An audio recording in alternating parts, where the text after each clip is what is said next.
राज्य सरकार केंद्र सरकार कर जो डबल इंजिन थिला गोटे इंजिन से चली जीव निश्चित भाव लेखिक रखु केंद्र सरकार 2025 शेष पर्यंत क्षमतार बल भितर रही नाही जेहेतु कि सेमानकर स्थिति बदलिब लक्षेत्र राशि जेहेतु भारतर प्रधानमंत्री यशस्वी नरेंद्र मोदी राशि नक्षेत्र है 17/8 अनुराधा नक्षेत्र बिछा राशि बिछा लग्न स्थिति बर्तमान भल नाही एणु जोता भितर कंटा परी दल भितर मूषा परी निजर दल लोकमान षड्यंत्र चक्रांत जोगु एवं आरएसएस षड्यंत्र जोगु क्षमतार बल भितर 2025 मध्य क्षमतार अंतर हो हमारी जन्म कुंडली देखी ये वर्ष हमारे लिए कैसा है?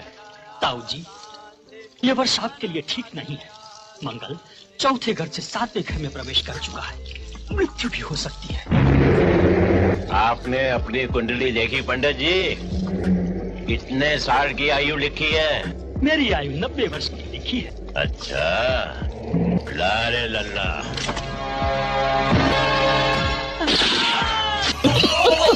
ऐसे कुछ लोग होते हैं जिनकी पीन अटक जाती है तो एक चीज दिमाग में भर जाती है तो बोलते रहते हैं। अब आपने इसका मजा लेना चाहिए जी, आनंद लीजिए, टेंशन मत रखिए ऐसी चीजों का। ये चुनाव के माहौल में आपाधापी में कुछ आपको ये आनंद खुशी की पल मिलती है, जरा आनंद लीजिए ना, टेंशन मत रखिए ऐसी चीजों का।